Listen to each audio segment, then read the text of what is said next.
Legionnaires of the Lariat, we are back for another predictions showcase. This time it's for AEW's All in Wembley Stadium. All in! It's all in. I am your more attractive host, Mr. Showtime Michael Wright. With me, as always, is my tag team partner, Steve Zaft. Steve Zaft, how we doing, bud? Man, I feel like I've been waiting for this show since last year. Yeah, if the build has felt that way. Actually, for this show, I think they've done a pretty good job building some feuds over a longer time frame than they normally do. I feel like a lot of times we get these where it's a match of the week or there's a pay-per-view coming, so let's quickly throw something together.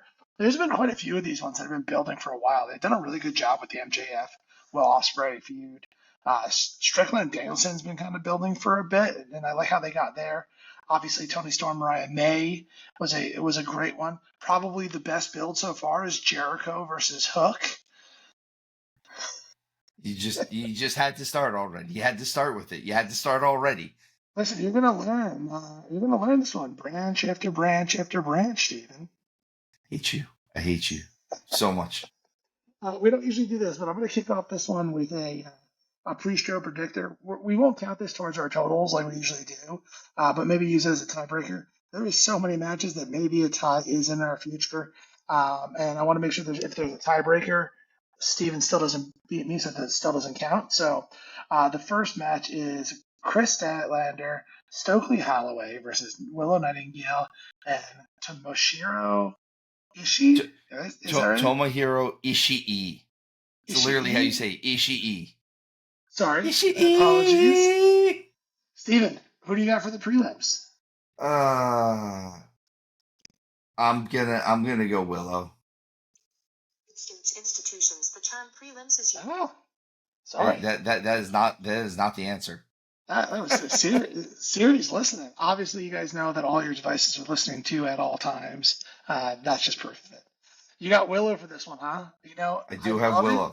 I love it when we kick off this with this differently. I thought I might have talked you out of Willow when we were talking earlier. I'm gonna take from Stokely here. You know, they've been building this feud. I think it's a really, really good one that they've gone with. But last time that they've had a tag team match, Willow and I don't think he's actually going to win in that way. I think it's Statlander's time to win this one. She did just win the qualifier or whatever they call it to get the triple the eliminator. Eliminator, that's what it is. It's such a stupid concept, but hey, here we are. So I'm going to take Statlander. You can take Willow all you want, because I think that the heels get over. Because honestly, I don't think Willow's going to drop that title later on. So I think we're going to see them winning the tag team title this time around rather than that. Now, this next match is, so these ones are the actual predictions that matter.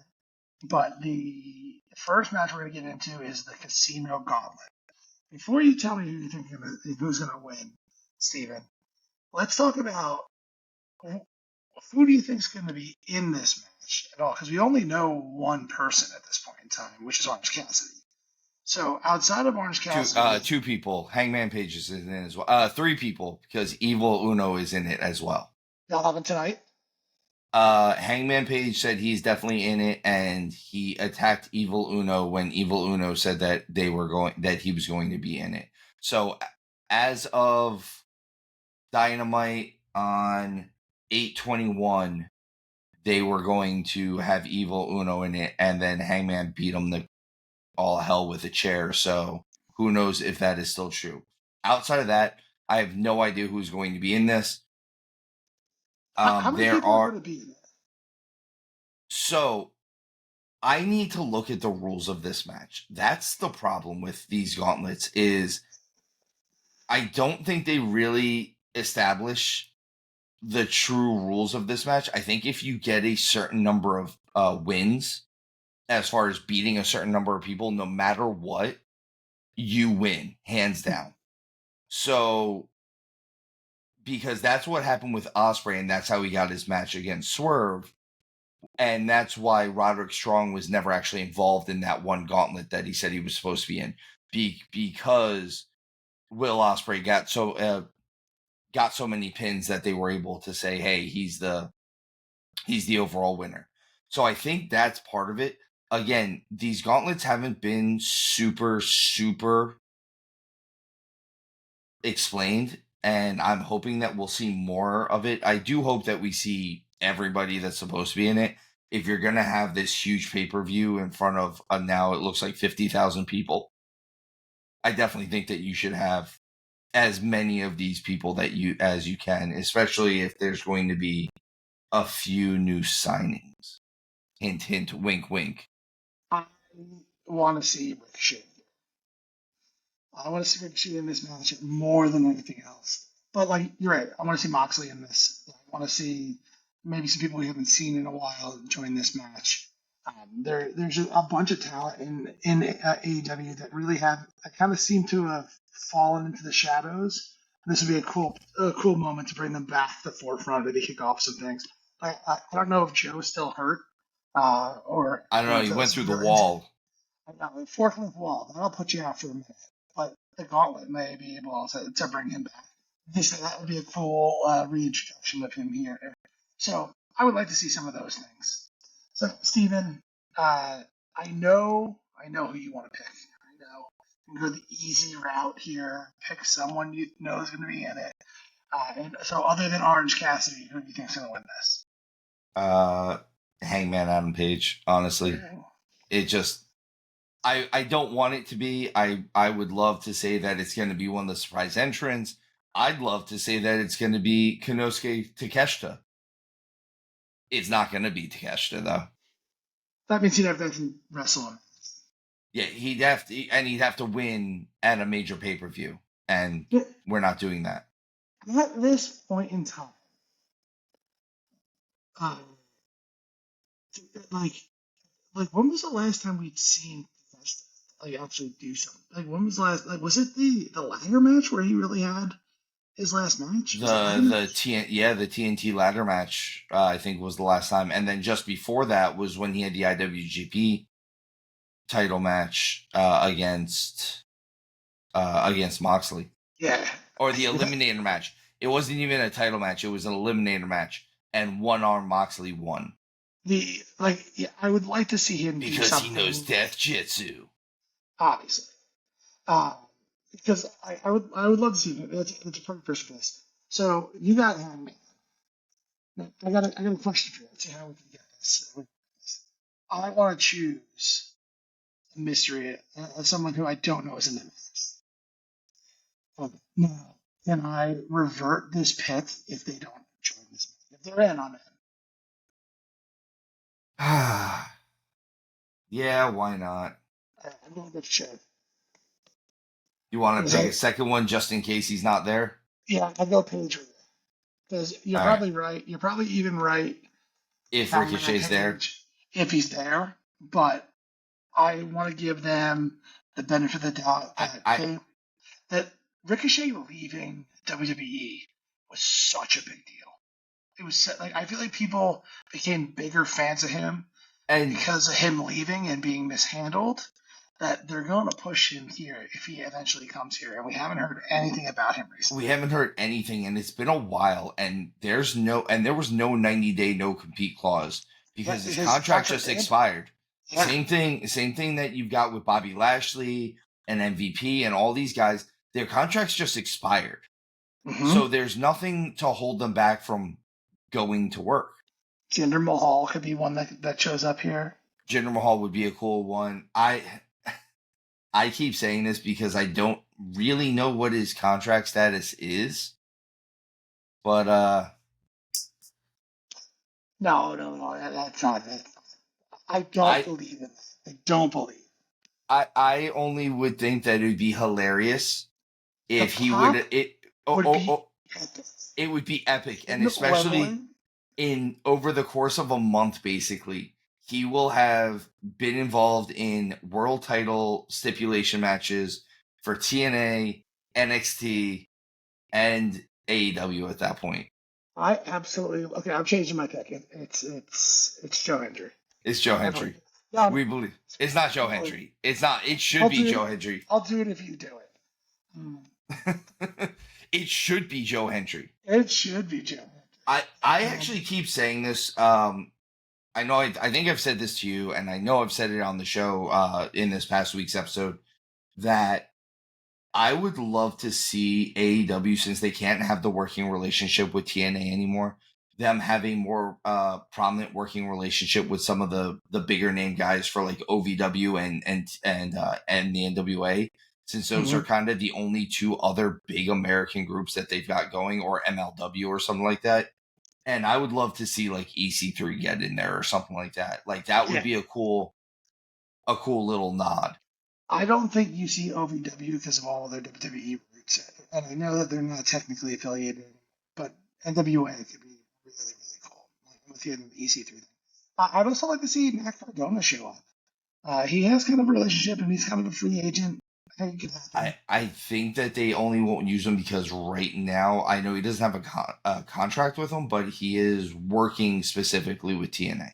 Sure, but that doesn't mean that he can't come over here. Particularly him. Like I don't think you would ever. I don't think you see Frankie Kazarian come over here. But since Mac Cardona doesn't have a contract, unless they want to give him one, or pay him double what they were offering him here, he has the right to do that. Tony would never pay someone too much money. Alberto Del Rio could be cool too. El Patron, El Patron. There's a lot of people. Don't be surprised if you get a bunch of Mexican or Japanese wrestlers that you've never actually heard of. I wouldn't be surprised if we saw maybe like a Zack Sabre Jr. in this. Yeah, especially being in the UK. Forbidden Door. I could see that as well. I think that would be a cool one.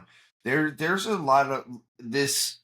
The mystery of the Casino Gauntlet makes it cool. I don't know if I like the Gauntlet as much as I like it where they kind of did it more like a battle royal. I like the battle royal idea for this a little bit better for the mystery. You know, I disagree. I really like that they do the Gauntlet match. Because WWE doesn't do this all that often. I know that you get it from time to time. And like if they did like a Royal Rumble, I don't like battle royals. It's just I like the Royal Rumble because the countdown clock, who's going to come out next. But AEW clearly can't do that. WWE has a whole Royal Rumble pay-per-view or PLE, and so you really can't Get do it that. right. So, yeah, exactly. I'm trying to think of like gimmick matches that can really get the crowd into it and pop. And I think the Gauntlet match is one that's a little slept on. I like to see more lumberjack matches as well. But that's just me because I think that's fun when you have those guys around the outside. But so like I dig this for AEW because obviously the Royal Rumble's better, but this is a good number two for them as they are the number two. Number two. Dos. So we'll move on from the Gauntlet match. We kind of said who we want to be in there. There's names I didn't say because they may come later. But with this one, for the next match we have for the legendary, the prestigious, for the world title, we have Jericho. Hey, listen, you might learn something, Steve. Jericho versus Hook. Hey, you know what? I will say this about the FTW title. It has been around longer than any of the other titles that will be involved on this show. It's been around longer than a lot of other titles. A lot of other titles. We're getting close to the 30-year mark for this belt. Mm-hmm.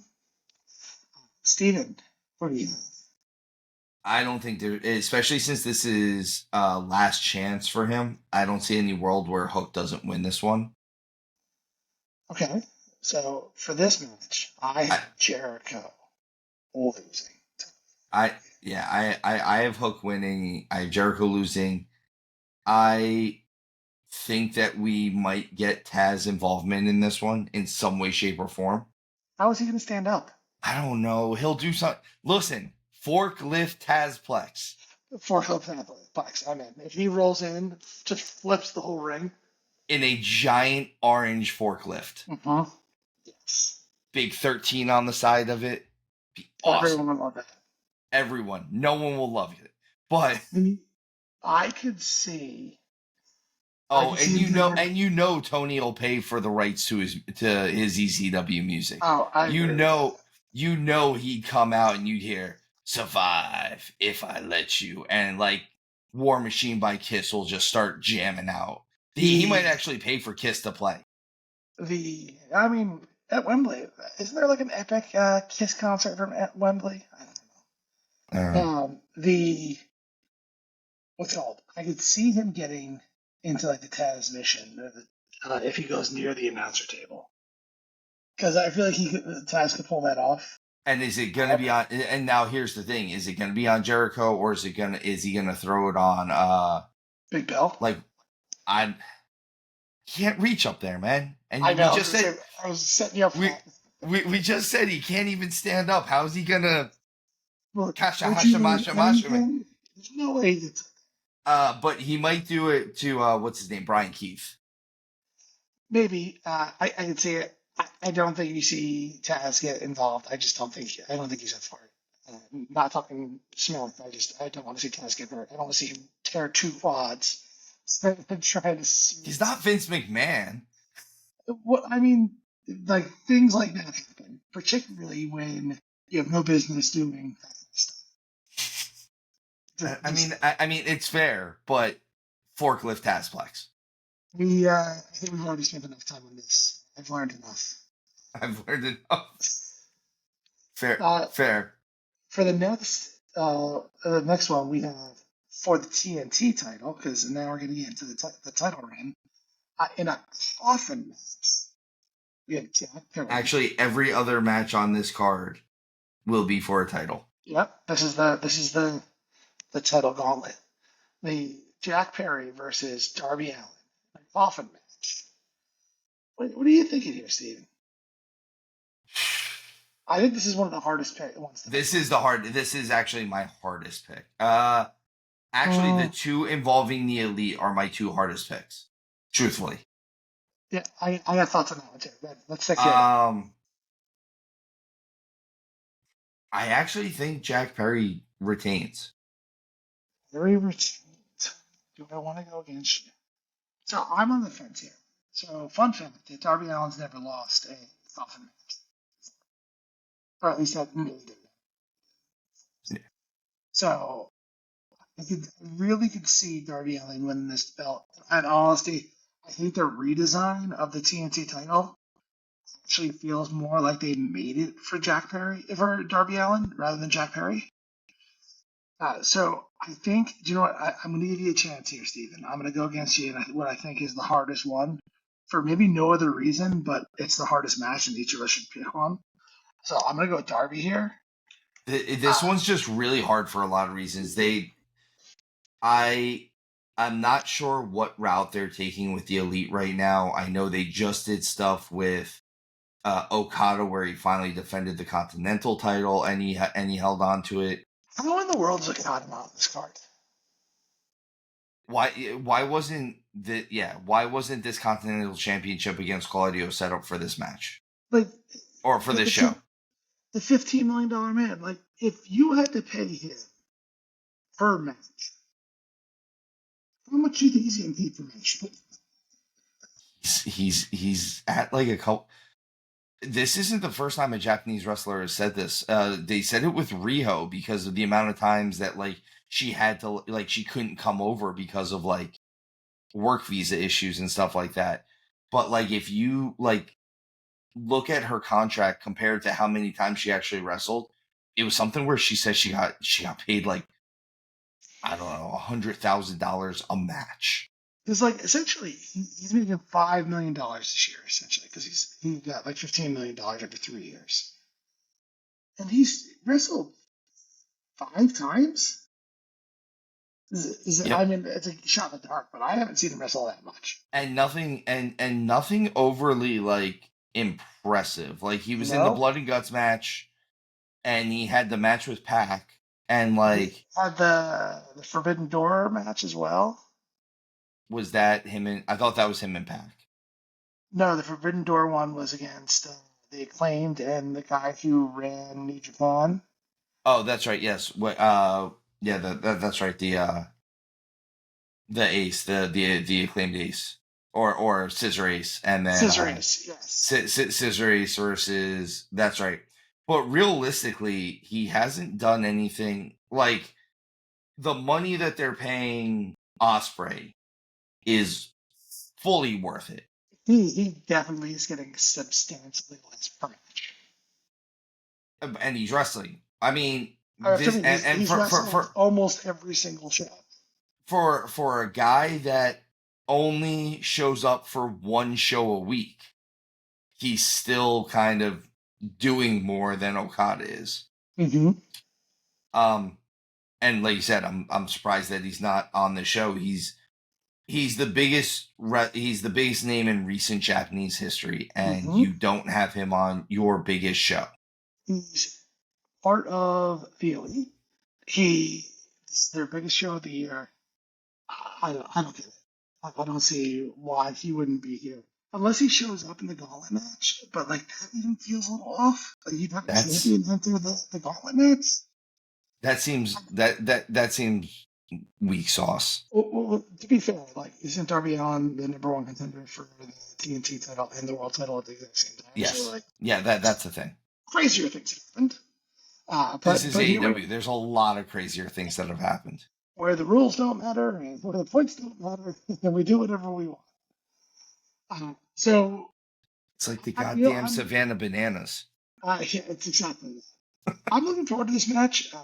I'm not usually, I feel like I'm not the biggest Darby fan or the biggest Jack Perry fan, but these guys have been building a pretty good feud for a while. Like, I hope Jack Perry doesn't get set on fire for a third time. But at the end of the day, I also hope that Darby doesn't get set on fire at this point. Oh, whoever goes into this casket, the casket's getting set on fire. Oh yeah, I mean yes. But hopefully it won't be. I'd like to see one of these guys finally come out of one of these matches a little unscathed. Like, yeah, please no super kicks with Reebok pumps and with thumbtacks on them while hanging upside down for like 10 minutes, letting the blood rush to their brain. So like, I'm assuming that this is going to go full hardcore silly match because it's a casket. Casket match shouldn't do that. The casket should be that's the gimmick of this match. Like that's the gimmick. That's the gimmick. But, you should keep trying to get people into that casket. You're gonna get tables, maybe Jericho's black bag of tricks. I would like Jericho to teach him something. Oh, I can tell you exactly. If you want, I'll call the ending to this match. I'll call it right now. Perry's gonna be in the coffin. Darby's going to go for a coffin drop off the top into the coffin. Perry's going to move. He's going to put himself in the coffin? He's going to put himself in the coffin, and he's going to close it. I see that. I basically just almost changed your mind just with that, because it's so believable. And then it's lit on fire. And then they'll light it on fire. Mm-hmm. With no trapdoor. Like, he's just going to let himself burn. Because he's an insane asshole. He is. It's fun. Mr. I'm just going to buy a bus, but I'm going to go into a blood and guts match afterwards. It totally makes sense. But speaking of the Elite, we have the tag team titles on the line next. We have the Young Bucks versus the number one contender, because we don't know who our number one contender is anymore, and Shenanigans. Versus the Acclaimed and FTR. I'm not sure who wins this match. I guarantee you, and if you let me do this, if I pick who loses this match, yes, because it's the Acclaimed. You think it's the Acclaimed? Oh, it's 1,000%. I was almost going to pick the Acclaimed to win this. What? Just hear me out. Just because this is one of those out of left field ones where like they might do this curveball to. I will say this: one of the people from the Elite are losing their titles that night. I think. I can see that. I see So them both losing. Here's the thing. I could see them both retaining because the elite does what it wants. I see them both losing it. I could see them 1-1, either one. I think it's going to go 1-1. Even though I think that Jack Perry is going to win at this point, I could see them going 1-1. I could That's the see acclaimed, you coward. I could see FTR winning this just because they don't know what else to do with their tag team division. What do you mean? The tag team division is all in this match. This is the entirety of it. The entire division. Not to mention, this is the. I mean, why wouldn't the Young Bucks win? It's only their second title defense ever. But they've held it for days. Apparently, there's no such thing as a 30-day contract clause anymore. That's the acclaimed, you coward.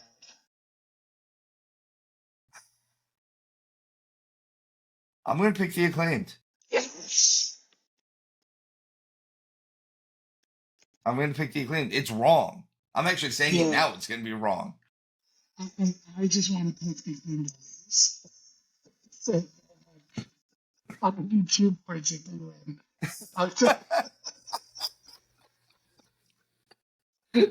I'm not picking the winner. I'm just taking the acclaimed to lose. You're on the no pass line. Yeah, I'm on the no pass line. You double if you pass. Craps. Just go for it. They're literally a 3. The acclaimed are the 3. Now you got snake eyes here. You're right. I have a hard time believing both of these guys will lose. And so the reason I picked the acclaimed to lose is because I think that affects both of them for both FTR and the Young Bucks from taking the pin, so then they can go and have a match at All In. So I think, All Out. I think what happens here, so this is the story that's going to end up happening. One of these teams is going to lose this match, obviously. The other two are going to have a match at all. So that's how I see this playing out. So I actually think I'm going to go with the Young Bucks here, because I did take Darby to win the previous match, and then FTR probably wins at All Out. At All Out. So I'm going to take the Young Bucks. But I much prefer... And then at the end of this, we're both going to be wrong, and FTR is going to win this. I'm fine with that. But no, I still am right, because all I really picked was... Is the acclaimed to lose. Yeah, so... Remember, I'm still right. Oh, he's right. This one, I have some interesting theories here. You have Tony Storm versus Mariah May in what I think is the best lead up to the pay-per-view. Still not happy with it because I still want them to be friends, and it makes me sad that they're not together anymore. So I love the two of these two together.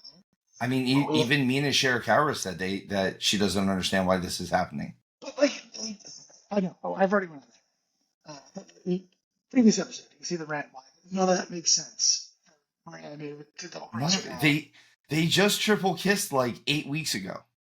Unless Mariah was just trying to get the booty call there. I can see that. I mean, that's the only thing that makes sense in the story. There's a lot of booty involved in this. So here you go, Steven. I'm gonna go first this time because I think Mariah May wins this. And I think Mariah May wins this very specifically. I think Luther crosses. So I'm not gonna lie, I want to go against you on this, and I only want to go against you on this for one very specific reason. If Toni Storm loses again, or loses this year, that'll be 2 years in a row that she's lost at Wembley. Okay. She's not Dominic Mysterio, man. I feel like they might almost give her this one. But Dominic Mysterio doesn't win ever. I do think it's going to be Mariah May. I think that Toni Storm's time as champion is up too. And I'm not saying I don't like her as champion. I'm just saying that I think we've kind of hit the crescendo of her title run right now. and she kind of what I said about Jericho, that even though it's never going to happen, I think Toni Storm needs to go away for a couple weeks and not be involved so heavily so that we can kind of miss her a little bit. I wouldn't be surprised if she's not involved at All Out, that we get this match, that Mariah wins it, and then Mariah might not even have a match at All Out, but I wouldn't be surprised if she wins it and Toni Storm's just gone for a minute. Couldn't disagree more. I don't think that well, I agree with some of those things. So I wouldn't hold too much. Sorry, Steve. But I don't think we need Toni Storm to go away. I think she's still so over. I love her match. Her matches are consistently my favorite match on all the pay-per-views. After I just said at the beginning of this show that I think this card looks awesome, and like she is consistently my favorite. I still think this might be my favorite match on the card.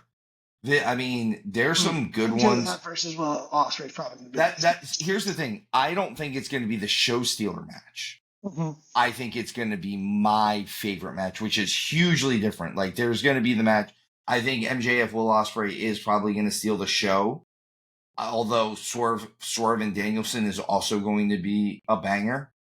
What I'm going to say is, from my point of view, what I enjoy watching in a wrestling match, I think this might have it all. Mm-hmm. I agree. I love the idea of this match, and I love the story. I love the psychology of this match. I love everything that they're doing. I love how they're making it personal. I said this week on the show that it's like two different types of crazy. It's the way I compared it was I compared it to two different actors playing the Joker. Mm-hmm. Was Toni Storm is the Jack Nicholson Joker. She's kind of just crazy and out there, and like you don't know exactly what she's gonna do. Where Mariah May is the Heath Ledger angry crazy. Like, she's crazy, but like her laughter even has like a sense of anger to it. So I think it's I'm looking forward to this match. This is actually the match I'm probably looking forward to the most. Are you saying that neither of them are Jared Leto Joker? I don't think either one of them are Jared Leto Joker, although I did say Toni Storm might be Cesar Romero. But with less facial hair. I really want to see Luther double cross, and then I think you actually get double cross Toni Storm. That's what I meant to say. And then you kind of have I think that I can see Toni Storm going away for just a minute, and then coming back, maybe a little bit different. The timeless Toni Storm gimmick I still think plays. It's not overdone, but I can see them doing something here to kind of switch her up, make her a bit more not vicious, but like broken, and then like trying to put the shit like she could be shattered Toni Storm. Nothing like broken Matt Hardy, nothing like that. But I mean, Shattered Toni Storm teams up with Dustin Rhodes, the former Goldust from Shattered Dreams Productions. It'd be cool, and like you could like have like the broken glass, like the broken mirror as like a big like iconic image. I just think it's cool. I want to write for Toni Storm. She is so good that's I love her story. But before I try to steal myself, we had what is going to be one of the most ridiculous matches of the night. 12 men in a ring with a ladder. Because why not? For the trios title. Is it a ladder match? I didn't even realize that it's a ladder match. I could be mistaken, but I was pretty sure it was a ladder match. Oh, I thought it was just a 4-way match. Well, I'm gonna read it off, and you can double check my math on that one. But you have the patriarchy. I mean, you still have 12 guys. Yeah, you still have 12 guys, but you have the patriarchy, the Bang Bang Gang, the House of Black, and the winners of the Cardiff Collision Wild Card. Oh, do we know who's in that match yet? We don't even know who's in the match. It's I know who's in that match. I know who's in it. It's gonna be Is it Waluigi? no. It might be. I don't think he fits the mold for the group. Let's say the Hurt Syndicate. The Hurt Syndicate, Mm. formerly the Hurt Business, The the Hurt Syndicate. the Pain Corporation, if you will. So the Hurt Syndicate just copyrighted that name. Um, so now the business is the Hurt Syndicate. I think you get some form of Bobby Lashley, MVP, and potentially Shelton Benjamin coming in for this match. And if it is that trio, I might do the C at the end here, Steven. If it's the Hurt Syndicate, I pick them to win this. And that's, as you asked earlier, what do you do with Bobby Lashley? You throw him in a group and just throw a title on him. I mean, that's exactly what this is, a ladder match, and it's going to be ridiculous. Ridiculous. And ridiculous because you have 12 guys plus Nick Wayne's mom, which, why does Nick Wayne always make boo-boo face? He's always, it's Magnum. Blue Steel. Blue Steel, Ferrari, Tigra, it's all one look. Like I'm taking crazy pills. We keep making this reference, but he's making that face.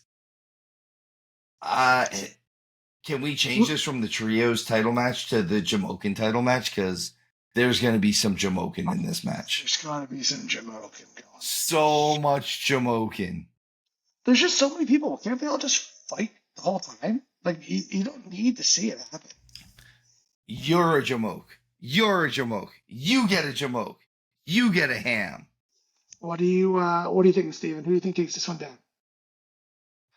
I think I'm going to agree with you. If it is the surprise entry of a Lashley, MVP, and Shelton Benjamin, I'm going to go with them. I think that's the perfect way to seem like you're pushing them without actually. And kind of part of my issue with this has been guys that are MVP and Shelton Benjamin and Bobby Lashley's size. It's hard to pair them up with the rest of AEW just in general. This is one of the few times you have a bunch of people in this match that are actually size worthy of them, because you have like Brody King for the House of Black, who's a big dude. Christian looks like he can still pair up with these guys. You have Luchasaurus, who is a big dude. If they are in this match, I am going with them. If they are not in this match, if they are not involved in this whatsoever, I think I'm sticking with the patriarchy. Okay. That's an interesting pick. So I also think this one is a tough one to figure out. The reason why I don't think the patriarchy wins, which I'm not saying, I actually don't know what I'm going to talk this out, is because the Bang Bang Gang didn't actually lose these titles, right? No, they got stripped, and then they got stripped for what appeared to be no reason, and then they made them wrestle the patriarchy the next week for the vacant titles. And truthfully, this just seemed like a way for them to separate the titles and get the 6-man tag team titles back to Ring of Honor. I'm not going to lie. Part of what I want in this is I want the House of Black to win this. I want the House of Black to win this match. I don't think they're going to, though. Yeah. I don't think. I just think we're at a point now where the House of Black, Malachi Black, and Buddy Matthews specifically are just at this point. And again, I don't know what Brody King thinks, feels. I don't know what any of these guys think or feel realistically, but it's very much that they constantly have this stop and go with these guys, and they have no real momentum for anyone involved in this match other than the patriarchy. So the which is almost the argument of why they would win this match because they don't do it. I think the House of Black completely got derailed by Copeland getting hurt. I think that their whole storyline was surrounding Edge, and they needed to do. And then after he got hurt in that freak accident, because who could have ever expected a 50-year-old to get hurt jumping off the top of a cage? But exactly so that in my mind, He's 52, by the way. Yeah, tomato tomato. So I kind of want to say House of Black here. I can see everybody going. I'm gonna. Can't we just let them go to WWE? I think the House of Black would be much better. I think the House of Black would be better in the WWE. I think this, if Buddy Matthews went back to WWE, this run would be much better for him. Maybe so. Yeah, he can definitely ride off of Rhea's coattails. Well, and not just that, but you've got Triple H there doing this stuff with him, where he can book him as this talent that we don't know. That his whole thing in WWE, kind of how he came along as a singles guy, was he was supposed to be this. His whole gimmick was he's the best kept secret. When they were doing the cruiserweight division, the reason how he got all cut up was he was trying to drop weight to get down into the cruiserweight division. Mm-hmm. And he was the best kept secret in the cruiserweight division. And then he was the best kept secret in WWE. And then they teamed him up with Seth Rollins, and he was doing stuff with Rollins. And a lot of the stuff, the only issue I ever had with them teaming him up with Rollins was they changed his gear. And if you look, Buddy Matthews has some of the coolest gear you'll ever see. They're shorts that are loose on the outside of it, but they're torn the right way. And it just looks really cool. It fits him perfectly. It's one of those where it's a very original set of gear. And I've always liked Matthews.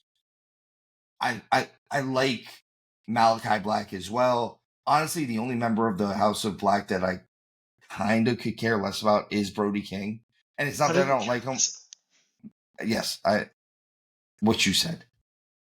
I mean, if you could care less, then there's room to care less. And that statement doesn't make much sense. The Bang Bang Gang, again, all these guys, except for the Patriarchy, it's been so just stop and go traffic for them. I'm going to go with you. I'm going to take the Patriarchy as my second pick there because they just gave them the titles, and I know that AEW is not going to do what I want them to do. Which is putting on House of Black. It's putting on House of Black. You talked me out of it because it's in my mind, the right move for them. At least give them something to do here.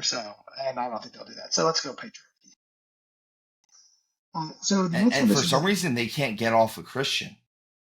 I'm not saying they should. I'm saying Christian's doing great work, but they just can't get. Tony Khan is all about Christian. I can't quit you. It's literally the Christian and Jericho tag team from 20 years ago is their hot button for some reason. I think they should unite the Learning Tree Patriarchy. The Patriarchy tree? Treearchy? The Learning Treearchy? Learning Patriarchy? There's no good way of doing this. Patriarchy. I like that. Patriarchy. I'll stop it. The TBS title. The TBS title is being defended by Mercedes Moné. You want to do it, Steven? CEO. Versus Britt Baker. DMD. I know who I think is going to win this match, but I could see an argument either way. I'm not going to change my pick at this point in time, but Steven, who you got?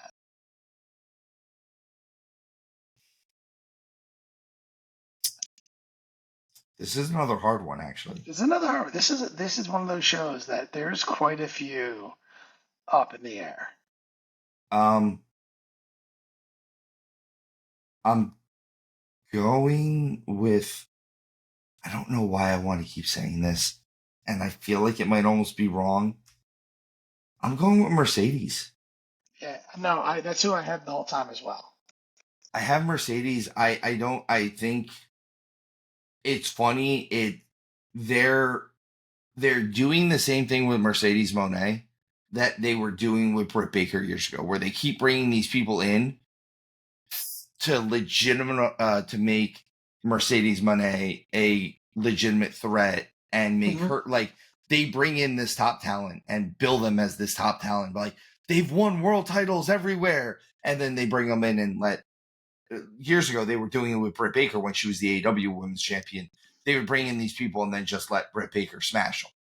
Where I think in this case they're going to let Mercedes go on a lengthy title run with this and make her be the face of their women's division, even though she's technically holding the number 2 title.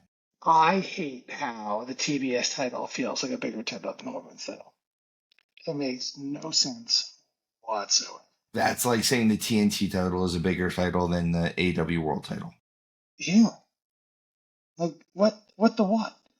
So the thing is, Britt Baker being gone for as long as she had been, I think there's a chance that she wins this match. I think the same thing, and But it's the biggest show. Yeah, I'm with you. I think Monet is like just the beginning of the whole here. Honestly, I think the one that dethrones her is going to end up being a boomeranging Willow. I could see that. I think no matter what, whoever does eventually dethrone Mercedes, it's going to be someone who's super, super hot, or like someone coming off of some type of major, major run or something like that. So I wouldn't be surprised if it was Willow. I wouldn't be surprised if I also wouldn't be surprised if it's just one of Tony's action figures. Yeah. He gets whoever the hot female Japanese wrestler is at the time and throws them in there. Is Asuka off her contract yet? Because I could see that. No, Asuka. Oh, maybe in a year or so.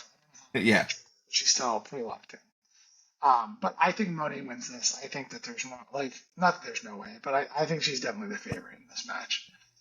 Next for the American title, America.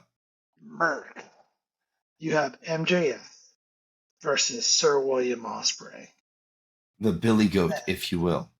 And I don't know if anyone has seen, but some other kind of podcasts and YouTube channels have had MJF all over, particularly if they happen to be British. And it is hysterical. He's just over there chomping these guys. I wish we would have tried to get him on this, because I feel like the way he's working right now, we might have been able to get him on the show. Just my ass. Maybe. Like, hey, come on, make fun of Steve. That'd be great. Everyone wants to make fun of Steve. Come on. You won't do it. Come on, MJF. You won't come on the show. No balls. I just feel like that would work for him. So MJF versus Will Ospreay. In my mind, this might be the easiest match to pick. So it means I'll probably be completely wrong, but I'm going Will Ospreay win at home. I'm going Will Ospreay win at home. This turns this back into the international title. I don't think that, again, if that American Championship, which I do love the look of the belt overall, but if it didn't have things on its side plates that were like jokes, I could see this. I could see MJF still winning this. But the fact that the title is, and I could almost see Ospreay winning this and MJF still holding, like walking around with the American Championship. And I want to see Will Ospreay hold both titles. Would that make him world champion if he was the American and the international champion?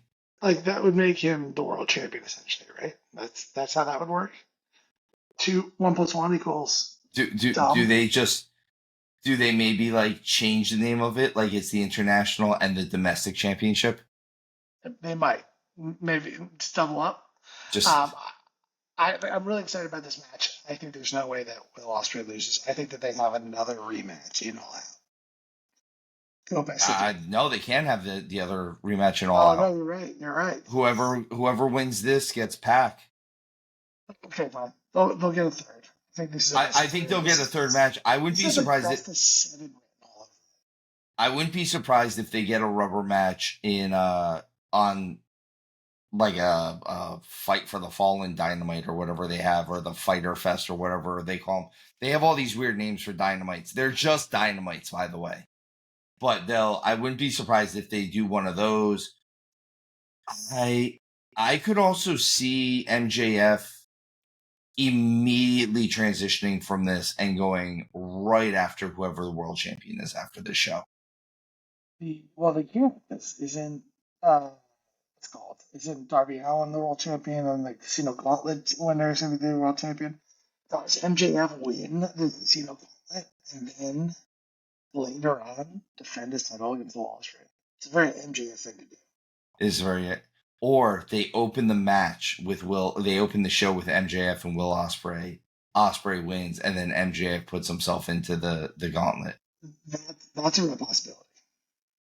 That I could see that, and if that is the case, can I put my possible winner as MJF for the gauntlet? No, I'm sticking with Paige, but just so that we have it on the record, this is being recorded. If somehow MJF ends up in that gauntlet, he's winning it. Denied. For the AEW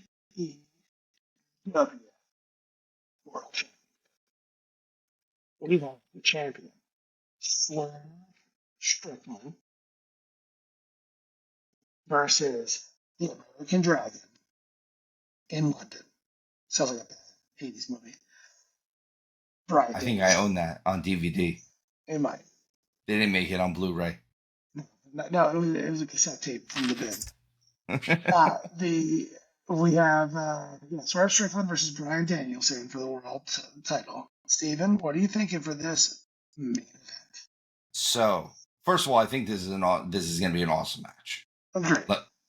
I don't see a world where this match isn't just they don't just destroy each other. Uh-huh. They have turned Swerve very, very heel over the last few weeks with this. Mm-hmm. He's not just in this area of gray anymore. Now he is cutting promos that he's saying he's going to cripple Danielson. He is saying how he's going to do it in front of his daughter, who's going to be sitting in the front row. The match he had this past week, or 2 weeks ago, I'm sorry, with Wheeler Yuta, he knocked him out. He didn't just pin him, and he hit him with 3 of those jumping kicks, and then gave him the face stomps like Danielson does, and then ground and pounded him until the ref stopped it. And then when Danielson came in to help Wheeler Yuta, made it seem like he was going to run away, and then came back out and hit Danielson with that kick again. This is all actual heel behavior. And which is funny because this is all the stuff that got him cheered originally. Uh-huh. The difference is this is Bryan Danielson. Uh-huh. People don't boo Bryan Danielson. When you do it to Hangman Page, who's about as vanilla as it gets, you can get fans who are just happy that you're doing something cool with this guy. I'm going to say Danielson's going to win it. I think Danielson's winning this. I think he needs to hang his hat on the fact that he's held the AEW world title, that he's held the WWE world title, and that he's held the Ring of Honor world title, along with however many other championships he's held throughout his career. Yeah, but Steven, I also it's really hoping that this would be different. Thought he would Swerve. It's annoying, but I have a very different. A lot of things you said rang true. It's me more and more than it's true. Because they like to do this thing with Swerve and depending on what week it is, depending on what hour of the clock strike you get. I absolutely. We were doing it with Tony Storm for a while too, until they kind of committed a bit for her to be face. I absolutely hate it. It drives me nuts. There's no continuity. Whatever. But they're going to need to turn him face so he can face the next heel after Bryan Danielson. And the best way for them to do it is have Bryan Danielson go heel. He's going to win this match with the Tiger Driver. You think he's going to win this match with the Tiger Driver? Tiger style. I don't think he's winning it with the Tiger Driver. I think he's still going to go heel. I think that's all. He's going to go heel in this match. So, to kind of bring up what you were saying, though, about like us not having Okada on this show, Bryan Danielson is the only member of the Blackpool Combat Club on this show as well. But the difference there is we haven't seen Mox in a minute. We haven't seen him since. I don't know if we've seen him on anything other than Forbidden Door. I think Forbidden Door was the last thing we saw when he lost to when he lost the IWGP title. But Moxley and Claudio, in my mind, are easy participants in the Casino Gauntlet. Like, unlike Okada, it makes no sense for him to be there. I think this one works. I agree. I think that would be good. I'm still excited for this show. There's just things about this show that confuse me.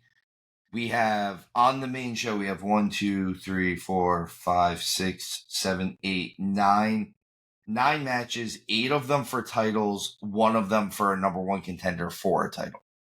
Uh-huh. I just want to make sure I threw that out there. Uh-huh. How is a company that's only 5 years old have 9 titles that they can put on a pay-per-view? And not all their titles are being defended. Because Tony Khan says my life. I do what I want. I do what I want.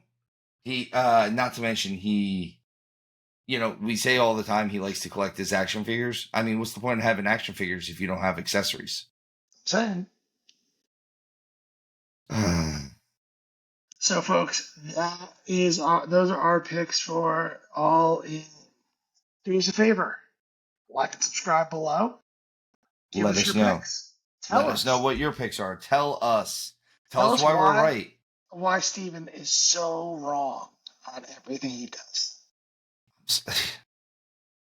First wrong choice I made was to ask you to be my co-host. I'm all you got, bud. It is true. Everyone else is abandoning. They were like, you're doing a really good job. Deuces. Thank you for playing along with us, guys. We really appreciate all your support. Thanks for joining us again. Please write down below what your picks are. We really want to see how you might differ from us, and kind of go from there. So exactly. If not with comments, check us out on our social media accounts. You can let us know on those. We have Facebook, we have Instagram, we have TikTok. Let us know, tag us and stuff. Let it, involve us with everything that you want to do with wrestling, and we'll absolutely get back to you. At this point, we don't have that much of lives. Speak for yourself. You see me in the penthouse here? Penthouse. That's why he has half naked women playing chess. It's classy. That's what that is. Super classy. Classy. Well, thank you all for joining us. We'll see you next time, or we'll see you another time. And always remember, tuck your chin when you bump, guys.